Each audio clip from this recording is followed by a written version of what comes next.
Tell me, though, what's his technique? That last strike, it seems invincible.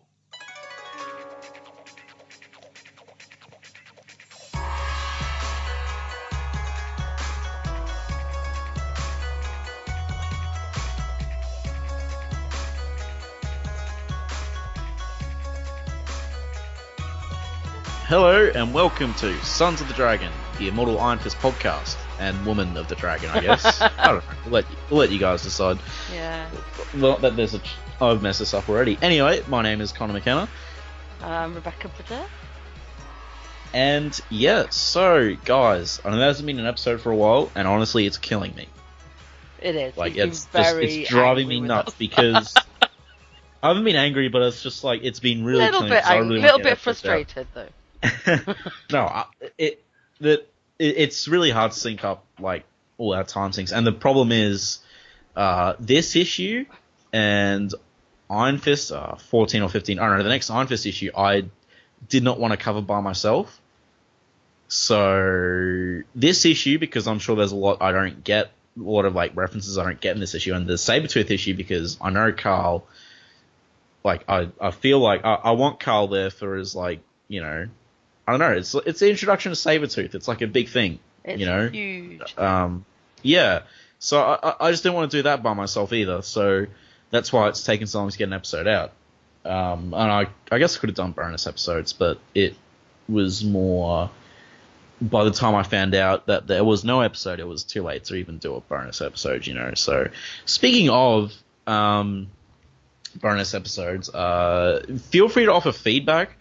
I got some good feedback about the Daredevil ones I did, so, you know, this is an Iron Fist podcast with tangents, I guess, so the bonus episodes can't really be about Iron Fist because there's not enough Iron Fist to go around. So, I mean, if you guys are happy with Daredevil, if you want to hear about, like, some of my other favorites like Ghost Rider or Superman or Batman or whatever, like, let me know. I'll take requests as well. I got an Orson Randall request, so I might do that for the next bonus episode. And somebody gave some feedback to me and Carl on the one we did with a suggestion for the next one do. And funnily enough, it was the one we were discussing doing. So eventually, if we ever sync up again, that'll be another Daughters of the Dragon-y one. Yeah, cool. So yeah, that's been what's happening. We're not going anywhere. Just can't stress that enough. I'll make sure to because I've gotten positive feedback for the bonus episode, so I'll try and make sure if there's no Iron Fist episode coming out, I'll get a bonus episode. I'm just worried that too many non-Iron Fist episodes will come out. You know what I mean? So yeah, well, you know, if I ever did one, it would probably be about weird issues of Iron Fist, like Marvel Divas. Or something like that. So. Yeah. One of the girly ones. Yeah, it's my demographic. What can I say? That's a good point. Yeah. So so we're covering this week Power Man and Iron Fist 10. Yes, a bit delayed, but I've already explained that. So, right. So let's get started. The cover. Start of Harlan Burns here. Oh, it's the first part in a series. Okay, I didn't even notice that before. Yeah. So the cover we have Danny and Luke in poses. Actually, you can take the cover. You can. Oh no, I'm not gonna. It's got the baddies that we're gonna meet in the issue. Yeah, it's got the mysterious hooded figure. It has Black Cat. We've got Black Cat, Mr. Tombstone, Fish. And Mr. Fish. Yeah. I love Mr. Fish. He's the best. Yeah, we're gonna meet them all in the issue though. So, but they're all like Danny and Luke back to back in their little pose, and all the others kind of lounging around them. That's pretty cool. It's Cottonmouth in the middle, right? Yep, and they've got Cottonmouth, and the other one's Dontrell, isn't it? Because he narrates some of it, I think. I thought it was Ray. Oh, whichever. One of them narrates it anyway. Dontrell narrates it. Yeah. But yeah, so that's the cover. It's a pretty decent cover. I like same style of artwork. Yeah. I like the. Yeah. It's. Yeah. Yeah. Okay. It does a good job of advertising what's going to happen. So. Yeah, that's true. I'll read out the recap because it's been a while. So, Orphan Daniel Rand and the power of the Iron Fist in the mystical city of Kunlun. As an adult, Danny oversees the Rand Corporation and moonlights as Iron Fist, kung fu defender of the innocent. Prisoner Luke Cage is subjected to experiments that gave him superhuman strength and durability. As Power Man, he's been a hero and an avenger, and now a husband and father. After years apart, they're back together as heroes for hire. Power Man and Iron Fist. Luke and Danny were hired to protect victims of preemptive strike, vigilantes using the supernatural software Agnitus. Did I pronounce that right? No. To imprison people for... Who knows? To imprison people for crimes they didn't commit. When preemptive strike assaulted their targets at Heroes for Hire HQ, the police couldn't sort the guilty from the innocent. HQ got wrecked, Danny got sent to jail, and outside Rikers prison, Captain Marvel and her goon squad, that didn't actually... confronted Luke.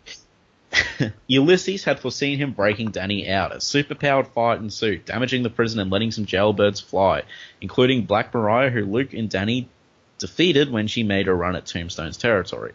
Now Power Man and Iron Fist, who's out on parole, are back on the streets trying to clean up the mess. And David Walker is the writer, Sanford Green is the artist, Lee Lothridge is the color artist, VC's Clayton Clowes is the letter and production, but Sanford Green is the cover artist. Eric Kennedy, Mike Diodato, and Rain Barreto, I hope I got that right, are the variant cover artists. Kathleen Wisniewski is the assistant editor. Jake Thomas is the editor. Axel Alonso is the editor-in-chief. Joe Quesada is the chief executive officer. Dan Buckley is the publisher. Alan Fine is the executive producer. Oh my god. I know, it's a mouthful. Do you remember when there was only like 4 names to read out? Yes. To be honest, you probably only need to go as far as editor, I reckon. The rest are pretty standard across Marvel stuff. It's all or nothing. Okay. So we got a flashback back in the day. We have Tombstone, Black Mariah, Cornell and Raymond. So like the Mortimer, who's Mr. Fish. Yeah. This is before Lonnie, who's Tombstone, talks normal, not all whispery like. So. And it's really cool because the colours are very muted to show we're in the Yes. And we have Dontrell narrating, and they're all just hanging out, playing. I don't know what they're doing. Counting money, I guess. Yeah, they look like counting money. There's definitely some jewels on the table. So. And Dontrell had a brilliant idea, and he's holding up an article of the Sinister Six beats Spider-Man. Without a hyphen. Yeah. That's it. I'm not reading the issue anymore.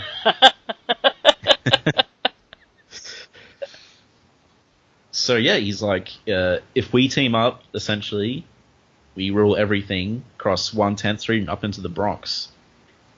So he's like, he's just got to come up with a gimmick, something that identifies them as a collective force. Just a super bad guy team. Yeah, because they want to be as good as the Sinister Six. Yeah, and Dontrell is repeating in the narration, it was my idea. Never forget that. But it's not you came up with the next phase. Yeah. And Mr. Fish, pre-fissioning, says that Kingpin's got a lock on everything. And then Tombstone replies, man, forget that Mr. Clean-looking fat piece of jelly. I got an idea. Some will get fools talking. And Lonnie came up with the brilliant idea, and they all filed their teeth. I'll tell you, if anyone told me to file my teeth, I'd be like, no. And Dontrell's narration is just talking like that. This was just an ingenious idea. Yeah. He thinks it's brilliant. He's like, got to give him credit where credit's due. And everyone's smiling with their filed teeth, and now Mortimer's definitely Mr. Fish. Yeah. He looks like... He came up with the name for the gang. The Fang Gang. Terrible. Now Cornell's calling himself Cottonmouth, like the snake. Raymond's going by the name Piranha. Cottonmouth, Piranha, and then Mr. Fish. Yeah, well, he hasn't named himself Mr. Fish. He stays Mortimer, and he just says, we're going to be the Fang Gang. I don't know when he becomes Mr. Fish. Though, Dontrell doesn't seem to file his teeth, and Black Mariah doesn't either. No, because women aren't stupid. Just saying. No comment. I repeat what I said before about if anyone told me to file my teeth. Nope. Okay, yeah, no, that's a good point. So, yeah. I'll let you cover the next bit. So Mr. Fish says something slimy to Mariah. We've no idea what. Except she calls him a fish. Probably literally. Yeah, probably literally something like, "I'll bite you with my new pointy teeth." And we get the others, like, there's a bit of a fight between them because, of how they treat ladies. But then Don Charles saying, "But just imagine what could have been the Fang Gang." and then how the stories they would have told about us. It would have been glorious. You see Mariah give a good old slap to is that Tombstone? Yeah. Yeah. Hey, look, Yeah. the Fang Gang is better than... fat heifer, so she whacks him round the face. They're better than the bloody emissaries of evil in Daredevil. The Fang Gang is not essentially a terrible name for a gang, but it's it's the filing of teeth and But then so I'm just gonna... Yeah, go on. Sorry, I just want to go off a tangent, give a brief history lesson about the emissaries of evil. This is Daredevil's Sinister Six, and it is so awful and lazy. They first appeared in Daredevil Annual 1, and Daredevil's villains are so terrible that Stan Lee probably thought, hey, let's have Electro lead them. We'll just get someone from Spider-Man's Rogue Gallery because Daredevil beat up Electro that one time. And Electro's like, I can't beat up Spider-Man, so I'm going to beat up Daredevil instead. And he forms the Emissaries of Evil. So we got big names like Stiltman, Leapfrog, the Matador. Got Leapfrog, yeah. The Matador, which is quite possibly one of the worst villains of all time. And there was like another one, but he's probably so forgettable I can't even remember. And and they try to play it kind of seriously, but is the lamest supervillain team I've ever. And Daredevil beats them in a very quick amount of time at the end. But it is just embarrassing. Embarrassingly terrible. I recommend you check it out. Daredevil Annual number 1. So, yeah, there's that tangent for you guys. There's that history lesson. Yeah, look them up. So they're infighting, our Fang Gang, mostly because they called Mariah fat. But right at the end, Don Charles like the greatest group of criminals that never was. Wow. Yes, I'm not entirely sure he's right about that, but bless him. Nostalgia makes us all believe that things were better in the good old days. Still better than the Emissaries of Evil. Yes, and just saying. Probably still better than many teams, but like the champions. They've certainly had a lot of. I meant of baddies. But they've had a lot of longevity. I mean, like most of them, the fact they're still around in a comic these days, even not as a gang. But even then, they lasted quite a while. And then we switch to now, and we get the big bright oranges and yellows back. I don't know who half these people are, but I love this panel. I love the crab dude. I don't know who half of them are as well. Oh yeah, yeah, he looks great. He looks amazing. He does, and Luke's got his hoodie on. And Danny's got trainers on. And he's got Danny's got some fuzz going on. He always does in this comic. He's not a shaver in this comic. He kind of goes, sometimes he doesn't, sometimes he does, I don't know. But there's like a dude that looks like a Minotaur there. And yeah. Oh, there's the gorilla guy. I can't remember his name. There's the gorilla guy, and then someone with lots of knives. Yeah.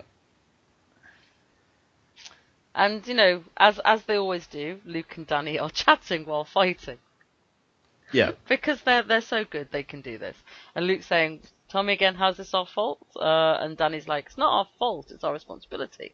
And Luke's like, well, how is it our responsibility? Danny, well... Someone has to round up... Yep. Oh, sorry. No, you go for it.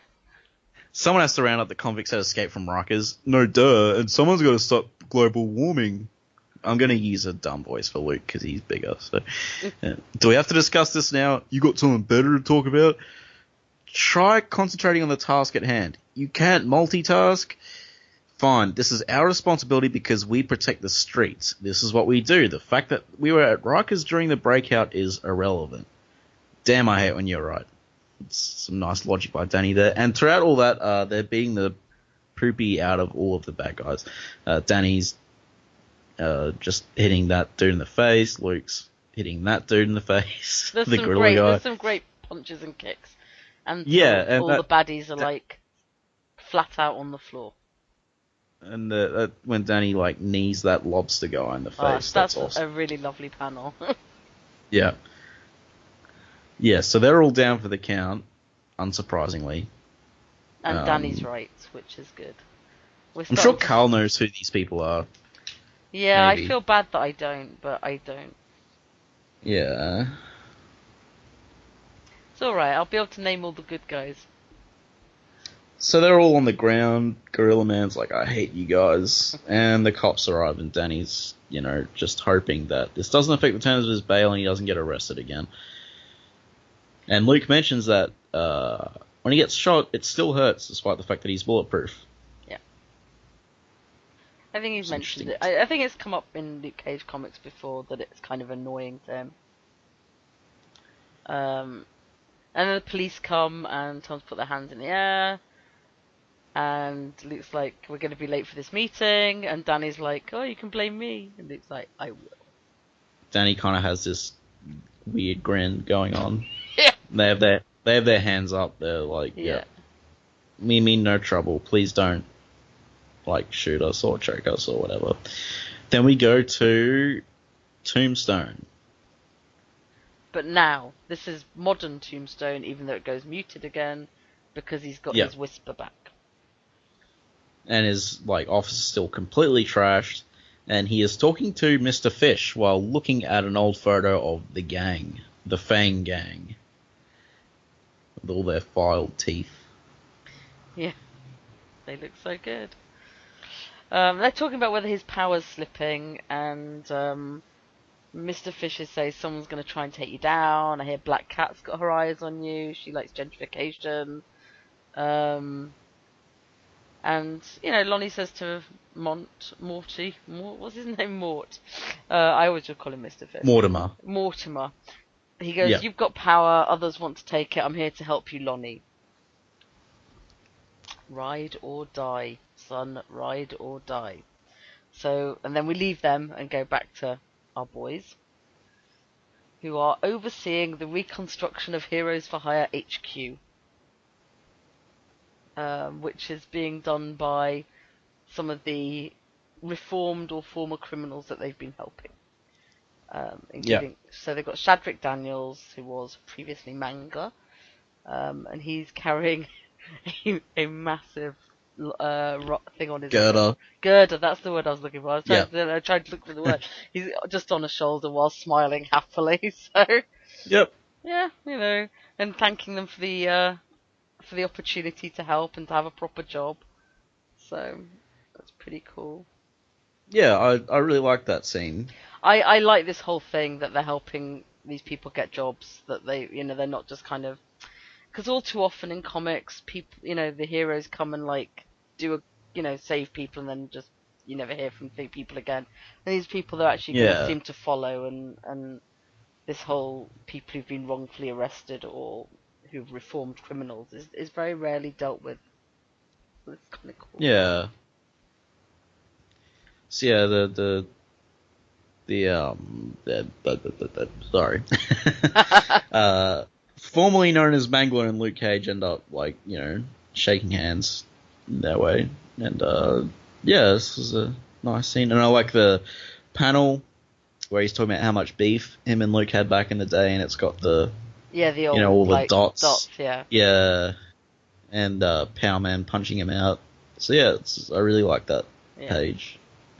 And then they go into their headquarters, and then there's Keith from the last issue, or last two issues, whatever, and he was just plain wrongfully incarcerated. They made up his criminal record and arrested him, but now he's doing stuff for them too. And he says he compiled all the data that you asked for and cross-referenced it with everything from the Department of Corrections and categorized it. And Luke doesn't understand anything he just said. But then he also said, special. Everyone's waiting for you inside the meeting room. I can't believe who's in there. And then you get Luke say to Danny, do you want to do the talking? Danny says, you talk. Everyone likes you more than they like me. And Luke just responds, this is true. It is true. It is true. It shouldn't be true, but it is true. We all know who to thank. Yeah. But also, Danny's not had as much to do with most of them. Whereas Luke's kind of led a lot of them as Avengers. That's true. And not then to give we too have much the of a Avengers. spoiler of who's through the door, but it's the Avengers. And Deadpool's there. Now, when Deadpool got let into the Avengers, I'm just like, that's it. Being an Avenger is completely meaningless. In fact, I think I've said this before, where being a hero for hire has more meaning than being an Avenger now. Because now that Deadpool's in there, everyone is an Avenger. Well, I'm a long-time Deadpool fired. fan. Oh, really? If that makes you feel any better, yeah. Yeah, it does. It makes sense. I'm here to make you feel better about these things. Yeah, there's the Avengers. Well, kind of. There's like... The Avengers Plus. Because Daredevil's there. And Black Panther's is an ultimate. It's like ex-Avengers and Avengers. It's probably anyone they can get their hands on. I mean, the original Avengers they have are like, what? Vision, Cap. Both Caps. And Hulk isn't Bruce Banner anymore, is he? No, it's Amadeus Cho and Wolverine's Laura, X-23. Yeah, I know Wolverine is X-23. Well, fairly clearly a female one. Then you've got the young Nova, instead of not Rich Rider, and Miles Morales Spider-Man, not Peter Parker. So why is Bruce Banner not the Hulk? He's dead. What? Sorry. Oh, fuck it. You cover it.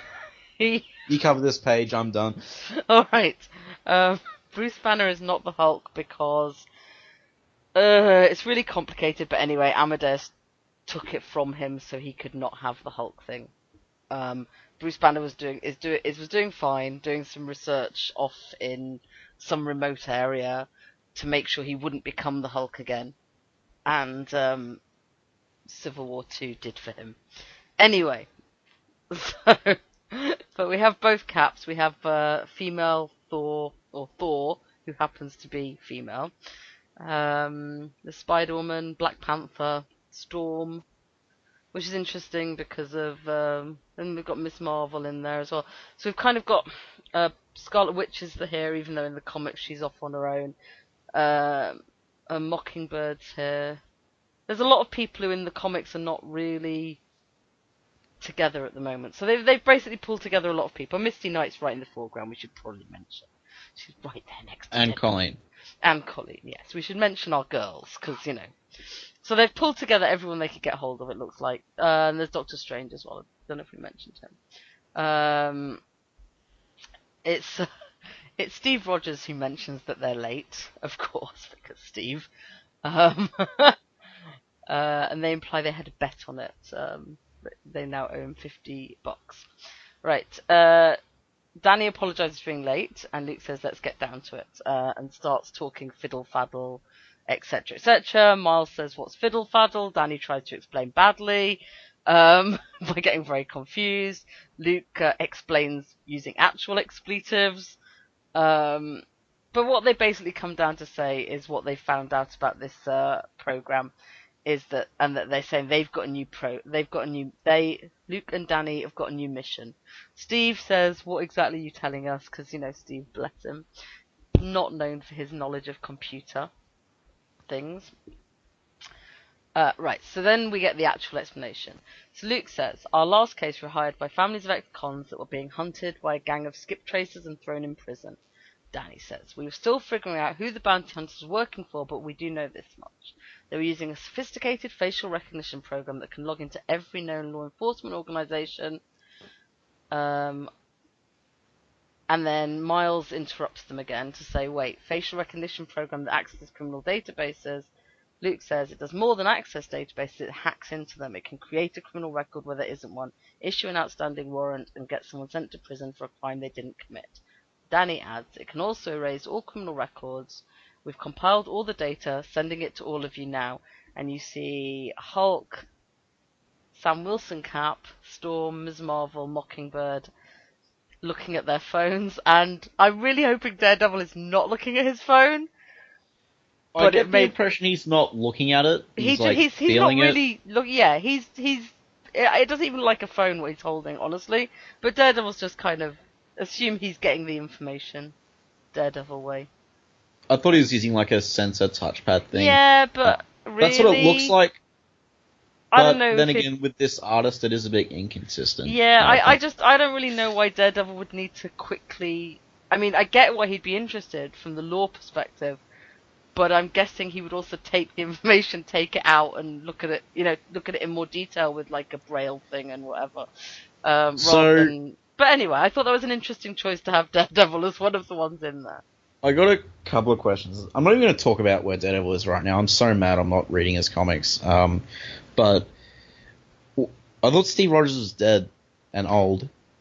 Okay, are we gonna do this? Steve Rogers is no longer old. Okay, no, never mind. Let's just keep going.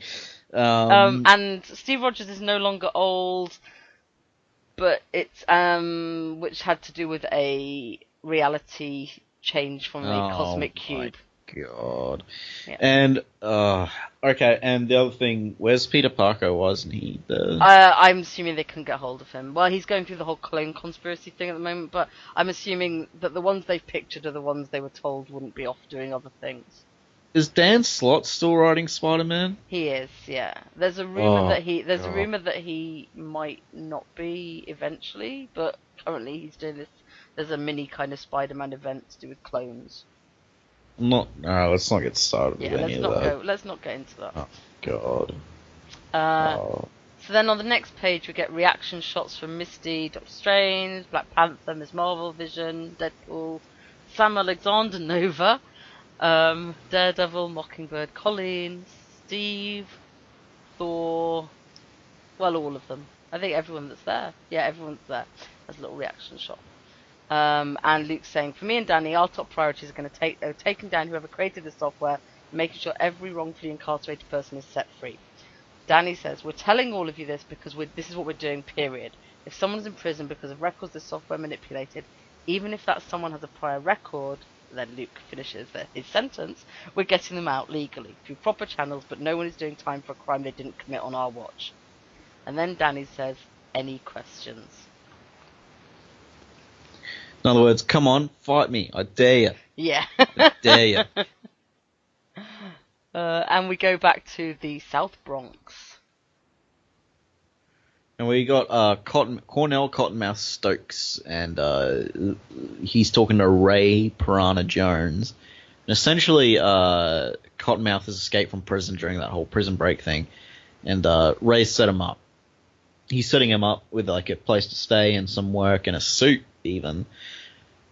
And yeah, I love this part. Cottonmouth's just saying, "Got to tell you, man, never thought I'd get out of the Bing. Good thing them superheroes can't keep from slapping themselves around like they owe each other money." Yeah, that was a really good put down of Civil War 2. Yeah, it's actually I was talking to this is before Civil War 2 and before the election was over. I was talking to a friend who listens to the podcast, and he said this, and I thought it was pretty funny. And he's like, are you going to do an episode on how Civil War 2 is an allegory for the 2016 US presidential election? No one wants anything to do with it. It ruins everything it touches, and it's being shoved down our throats whether we want it or not. Kind of true. Yeah. I mean, like, yeah, I'm no fan of Civil War 2. I've ordered I've bought the last few issues. Don't ask why. It's a very long story I don't want to get into, but otherwise I've absolutely avoided Civil War 2. Yeah. And everything I've read of it, I mean, has been really badly written. Beautiful art. It has absolutely beautiful art, but the writing is dreadful, and the tie-ins have all been... Every tie-in I've read has been better than the main issue. So, yeah. See, that's what I found with recently. I can't remember why, because I'm Spider-Man was like my childhood superhero. He was always my favorite, and going through teenage years and reading like the Stan Lee Spider-Man run was just like the best thing ever because it was just perfect. And so anyway, like most of the Spider-Man I've read is that stuff. I've read some scattered stuff later on, but not much. Like I read the Black Symbiote suit I never read the Venom saga though, like, you know. But anyway, for some reason I picked up Superior Spider-Man because I'm like, you know, Doc Ock as Spider-Man is just something I can't pass up. Yeah. So I read that and I read the tie-ins, and what I noticed is that the main title which Dan Slott was writing had good ideas, but the execution of the writing was kind of terrible, and it was really simplistic. But all the spin-offs and offshoots about it were like really, really, really good. I think like, perhaps it's people some who write... amazing stuff there. Yeah, I think maybe the people who write the spin-offs because they're caring about different characters than just getting the main story across. But I don't know. I think maybe either sometimes these events are just, I don't know. I really have very little good to say about Civil War 2. Well, I guess like the Superior team-up issues was some like really good stuff. Yeah. You know, like Doc Ock as Spider-Man was like a really interesting character in one title, and kind of just like, oh yeah, he's a jerk in the other title, you know? And I guess it was like that with Civil War 1 as well. Like, all the offshoots and Frontline are really good, but the main, you know, title was like... Yeah. Secret Wars was good. I like Secret Wars. That was a good one. So, I mean, like, there have been good ones recently. I think maybe we just got too many events, and this one just seems like the most forced one in years. I heard Secret Wars was good. Yeah, it was really good. And I loved all the tie-ins, but they were more like, go write whatever you want, have fun in the Marvel Universe. So you get like 1872 and Planet Hulk revisited with Captain America on Devil Dinosaur. You know, I mean, like, wasn't there like a one where Shang-Chi was like a drunken master? Yeah, that's, and Iron Fist is in it. Yeah, that's cool. Yeah. It was a lot of fun. There was Ghost Riders, which was like Ghost Racers, where they do like drag racing. The Ghost Riders, yeah. That's kind of fun. So I mean, they had a lot of fun with it, but the main title itself, the sort of 9 issues I think it was in the end, was a really good story. Wasn't it Hickman? Yeah, it was Hickman doing. So that would probably explain it. And coming at the end of his 2 years of like Avengers stuff. So I mean, like, yeah, it was. That does explain it. But this one's just so. It's really manufactured. There's a terrible cliffhanger at the end of each one. There's these deaths that make no sense. There's no continuity stuff. Like I said, you know, we've seen Luke say he wants nothing to do with it. The next issue of Civil War, he's there fighting. So. Pandas. Yeah. Did you see? I don't know if you saw. Did anyone hear that whisper? Did you see in one of the? There's a Gwenpool appearance where. And I don't know if you know the shtick with Gwenpool, that she's supposed to be. She's a comics reader who's been whipped into the comics universe. So I've heard, and I'm still confused, but whatever. and I thought I was gonna hate Gwenpool. Like, honestly, the first story of hers I read, I couldn't stand. But I slowly, the more I've read of it, I like her a lot more than Spider-Gwen. And there is something very funny about her. But there's one appearance she had made in someone else in like one of the annuals, where she's like going, "Is this a tie-in? Did Bendis write this?" It is quite funny. So was everyone speaking like teenagers? Yeah, whatever. It was a comment about how bad things were, and she was like, "Did Bendis write this one?" And it is quite funny that they can get away with these little comments. But what was that? What I think it was.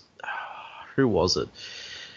What's his name? It's not Miracle Man. It was. How am I forgetting? It was coming in anyway. Like, the artist like drew John Byrne without a spine. Oh, that's funny. Yeah, like he just had a complete rail against all these people in Marvel, and he got it like published, and it was hilarious. I can't believe I can't remember the name of that.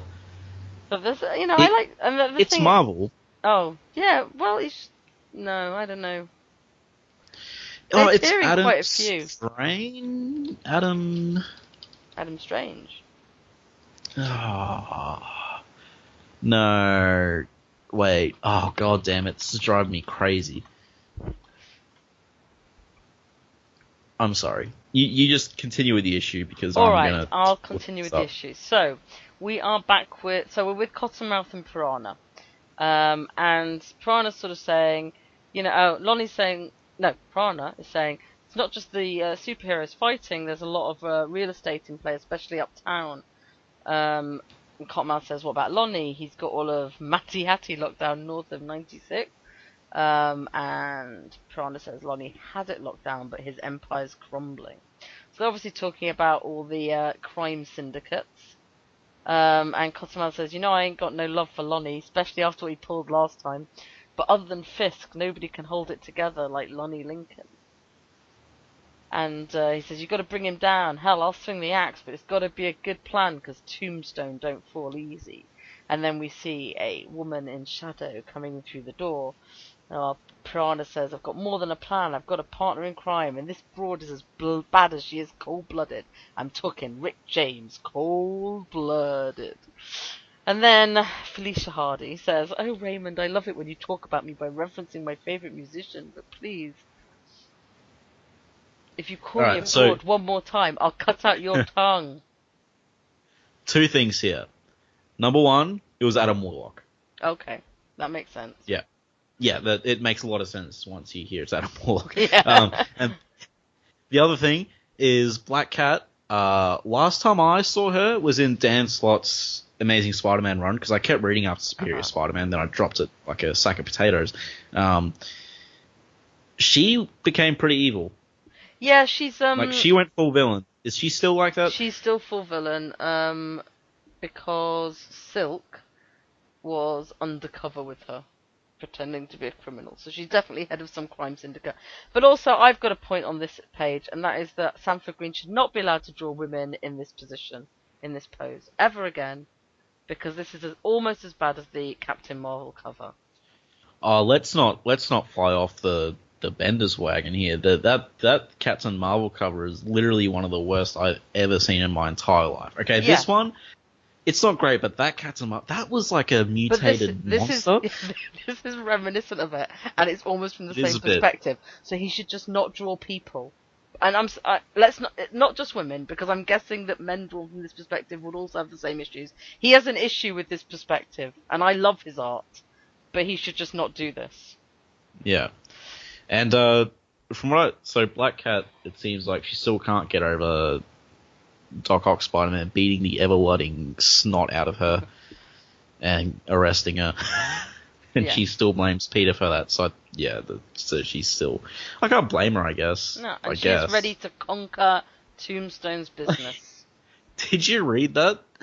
What? And she's like Doc Ock Spider-Man's chasing after her, and she's playing like cat and mouse, like it's Peter, and then he just full on like punches her in the face. Yeah, it's and cool. Just ties her up. Superior Spider-Man is one of those things everyone should read. Yeah, it's especially as I said before, like the spin-offs, because they're better written than the main series. The main series is good for like the novelty. Sorry about that tangent. That's all right. But yeah, so she's saying let's go take them out, Tombstone. So you can do the next bit with the boys. Yep, so we're back to the boys, as Rebecca so eloquently put it.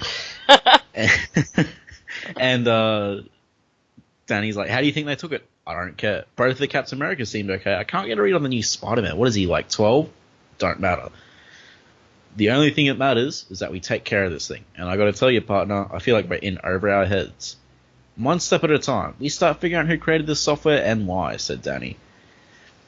And yeah, Luke says that's what he was trying to do when Danny was in prison. Gadget copied the data off the Ignitus, but he couldn't crack the software on the device, and he hasn't heard from him or Senor Magico or Cockroach since before the Fiddle Faddle hit the fan at Rikers, and I don't know where to find anyone. Don't worry about me, amigo. You can always count on Senor Magico. Magico. Where have you been? That is a complicated story. So oh wait, do they have a poster for the Get Down on their board there? The Get Down. That was cool. That's a Netflix. See it. On the right behind Senor Magico. Yeah. It's a Netflix show about the start of hip hop. So I was gonna watch Stranger Things and Carl ruined the monster.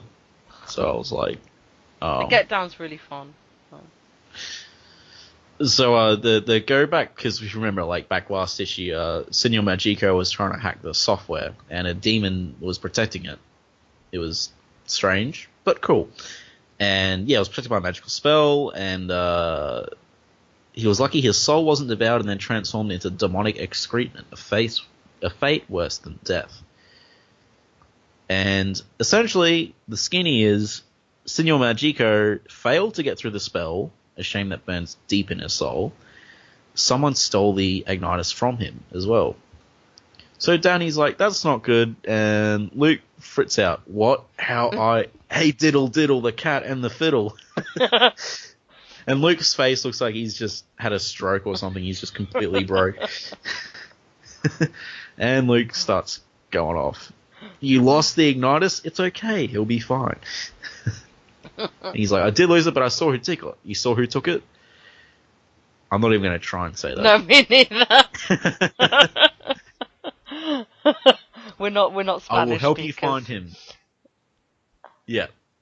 And he says he'll help him find him. Now we go back to Black Mariah and Dontrell. I'll let you take this final bit here. So Mariah's saying, Dontrell, okay. What kind of mess have you gotten me into this time? In a big sort of Laurel and Hardy nod there. And he says, girl, I ain't getting you in no mess. I'm getting you out of one. You know how I always take care of my folks. And you my folks. And she says, don't try and get up in my cookie jar. Anyway, and she's saying, look, there's a new player in town. He took care of me. He'll take care of you. And the shrouded figure says, I understand your concerns, Mariah. You don't know me, you don't know what I'm about, and I look young, which makes you question my ability to do whatever Dontrell claims I can do. He says, let the lady speak for herself. So, Mariah talks about how she and Jenny escaped from Rikers the other day. They've been lying low until they can come up with a plan. But Dontrell says you can fix things. Dontrell says, I'm telling you, girl, the big boss man here is making you a deal you can't turn down. He says, oh, yeah, I heard what you did to Tombstone, you and your friend. I can help you both if you come work for me. And she's like, you want me to come work for you? And Dontrell's like, do it, kind of thing. And the shrouded figure says, you'd be surprised how much I know about you, Mariah. You've been running small crews but getting no respect. I've been looking for someone like you, someone to help me get my new operation up and running. And she says, what operation are you talking about? And we finally see the face of the shrouded figure. And he says, something I've been putting together for a while now. I'm calling it The New Pride. And his subtitle says, Alex Wilder, former runaway, aspiring crime boss, back from the dead. Dun, dun, dun. And he's holding the Ignitus. Yeah, he's holding the Ignitus. There's loads of books behind him. And the book at his feet. Why not? Yeah, From greatest minds ever. He's got a t-shirt on saying that's how I roll. He's got a badge called saying now on. Yeah. There's a poster of Doom behind him. Some cute little Fantastic Four figures. Four action. Yeah. It's basically like a teenage criminal lair, it looks like. Yeah. So, one other thing. I haven't seen the Fantastic Four around. Like, they don't have a title. What are they doing? They are not around. Johnny is hanging out with the Inhumans. He has been having an affair with Medusa. Sense. After sleeping with her sister, so that's a little bit, Yeah, come on, Johnny. Opera. It is a bit Human Torch though, and Ben was with the Guardians, who have now come to Earth, and it has been shown in a couple of comics that have skipped some of the Civil War delays that Ben Grimm is now an agent of S.H.I.E.L.D. But Sue and Reed are where they were left at the end of Secret Wars, which is not on Earth. Oh, okay. Along with their children. I don't want to say too much more because Secret Wars really is worth reading, but if you want to know what's happening in Fantastic Four, that will pretty much explain it all for you. And this page is also hard to talk about without ruining the Runaways. So, in fact, this page in itself ruins the Runaways. So, kind of apologies for that. Read the Runaways; it's amazing. But yes, I think a lot of anyone who's read the Runaways will do a little cheer to hear Alex Wilder is back. Yeah, I haven't read the Runaways, but I am aware of the situation, and it must be quite nice. I mean, The Runaways it's Brian K. Vaughan, and it's about the children of bad guys who find out their parents aren't heroes, they're bad guys, and run away, basically. So it's a pretty cool premise. It's a very cool premise. It's got some very cool people in it. Nico Minoru is one of the runaways, and she's still around. Many of the others have not really been seen much since the runaways and tie-ins to things like Civil War 1, not Civil War 2. War. It was actually a terrible tie-in, but whatever. It was one of the tie-ins that wasn't good. But the Runaways, they did a kind of take on the Runaways during Secret Wars, which I believe was actually drawn by Sanford Green. Okay. Which was set in a kind of like it was set in a school. It was a bit like Ender's Game meets Marvel Runaways kind of thing, but it wasn't with the same kids. But it had Bucky Barnes as a hall monitor, so it was quite a sweet little story. But I think Sanford Green wrote it, drew it, which is kind of a nice connection. But yeah, Alex Wilder died in the Runaways clearly, which is why it's saying Back from the Dead. And the Pride is a reference to T'Challa's little group of heroes called the Pride, who also just turned up in Black Panther. So that's kind of, and that was like Luke and Misty and Storm and that. So this will be like the anti. So it's very much we're starting into this. What's happened with Alex Wilder and him starting up a new gang. Yeah. I thought so, yeah, that's pretty exciting. That's the issue. What did you think of it? I thought it was pretty exciting. I like the colours. I liked how the colours worked. I like seeing Danny and I like seeing Luke accept that Danny's not an idiot. So that was kind of cool. But Danny accepting that he's maybe not as well loved as Luke. I like seeing. It's nice to see them interact with the other heroes, but not in the sort of Civil War-y context. And I have, honestly, I thought it was a really good setup for what's coming next. I mean, obviously this was really just to set up that reveal on the last page, but unlike other comics where you get a last page clanger, I didn't feel like, oh my god, I need to read the next comic now, but I felt I now know what to expect from, I now know what we're getting into. Like, the next arc is going to be this new gang, probably going to have Mariah in, we'll have Alex Wilder, who's very intelligent, so rather than have some of these idiots lead, we're going to have another possibly good set of baddies who have only ever needed leadership. I think David Walker has possibly tapped into something of a sort of street level baddies. It's like, we know Kingpin's a bit of a criminal mastermind. But there's, a lot of the others are idiots. So it's kind of weird that none of them have been swept up by someone who could say, well, actually. So I really liked it. Yeah, I liked it. I thought it was great. As you said, it is like a possible formidable bad guy. So the series might be taking a more serious turn, I guess. My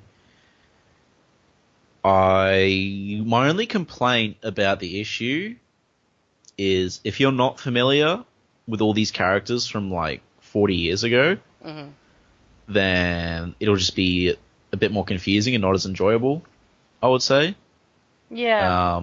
So it's a bit dependent on previous knowledge, but I mean that's sometimes that just happens, I feel like there could have been a bit more explanation as to who these people are if you don't know who they are. Mortimer before he was all weird. It's like, okay, well, who's Mortimer if you don't know that he's Mr. he's Fish? not referred to as Mr. Fish once in this issue. So every time me and Connor have said Mr. Fish, that's because we know who they are. But I wonder if maybe they'll explain it as we see more of them. Yeah. Because I don't know, because one of the things people do complain about with Bendis and Slott as well, even, is that there's a lot of exposition, and I thought this was quite a nice mix of explaining. Hey, those guys have to fill their issues somehow. Right. They can't do it with good writing, so. I'm explaining who everyone is, but maybe doing it over the arc rather than in one issue. I don't know. Yeah. I think it's also hard for us to judge because we do know who the people are, so you'd really need to grab someone who'd not read very much. Well, the thing is, I didn't know who a few of them were the first time I read it. Right. So I was speaking from personal experience. I was a bit confused. I didn't really enjoy the issue that much, but Second time I read it, I knew who those people were, so I Right. enjoyed it a lot more. Yeah, because as I said, I'm not a Luke Cage guy. Right. Like, I think he's fine, but I Yeah, haven't and read most of these are Luke Cage. Cage baddies, yeah. I've read like the first 2 issues of Hero for Hire, which is like essentially his origin story. Yeah, but I only read it this year, so it's quite recent for me. Like I'd read everything from Power Man and Iron Fist onwards of Luke. No, I haven't. I haven't read a lot of his Avengers stuff, but I'd read a lot of it, but just not the real original, because it's really hard to read. From again modern day some of what we were saying about Danny earlier, it's very hard to read from modern day sensibilities. Some of the ways people talk to Luke and about Luke. Yeah. But sorry, my cat's just appeared. Okay. I was like trying to distract her from working on keyboards. But no, I'm looking forward to this arc. I think it was a good issue. I liked it. They had some really nice scenes in there as well. So yeah, I'd be interested to see if any of the. I mean, like, I'm not. I'd be interested to know, like, I guess why they thought they needed to tell all the heroes what they were up to. I guess I thought that the first time. Second time reading it, I thought maybe it's just because after the last time where the heroes just keep interfering with what they're doing, maybe they just want to be left alone. Or yeah, I guess I would want to be left alone. And also maybe after like the Carol intervention, it's just like, look, we're doing this. If you want to come after us, come after us. But or maybe it's just saying you can't. We're not going to be at your beck and call for like Avengers level stuff. And it's also we're freeing. Shit, if you see us, no, sorry. The cat's learned how she can turn the computer off. So I'm just moving her from that big button. So the other thing is they might be like going, we're going to be freeing a bunch of criminals, but we're doing that for this reason. Yeah. So if you see us like doing a lot of effort to get criminals out of prison, it's because of this. So just leave us alone. We're doing it because pretty much leave you guys us messed alone. up. We don't like you anymore. You're all weird. Yeah, no. Spider-Man's 12. And it's quite funny because, and here's another weird little continuity thing. In a recent Spider-Man issue, Miles had a very long chat with Luke. So Luke does kind of know who Miles is. Right. And it was actually a very funny one because basically Jessica was talking to him and Luke turns up and he's like, I'll handle it, and she's like, and Luke's being really like obnoxiously arrogant, but in a very funny way. He's like, well, who wouldn't want to talk to me? I'm amazing, kind of thing. Oh, they really screwed the pooch with the Ultimate Universe. Yeah. I'm sure there's a podcast about that though. Anyway, we should probably wrap up. Yes, I have to get to London. So, yes. As usual, send us mail and stuff. I'll have a little after message there. So hope you enjoyed it. Until next time, may your fists become unto things of iron. And I've just got a purring cat, so I can't do much now. But goodbye, and thank you for listening, and we will be back soon. Okay. Peace.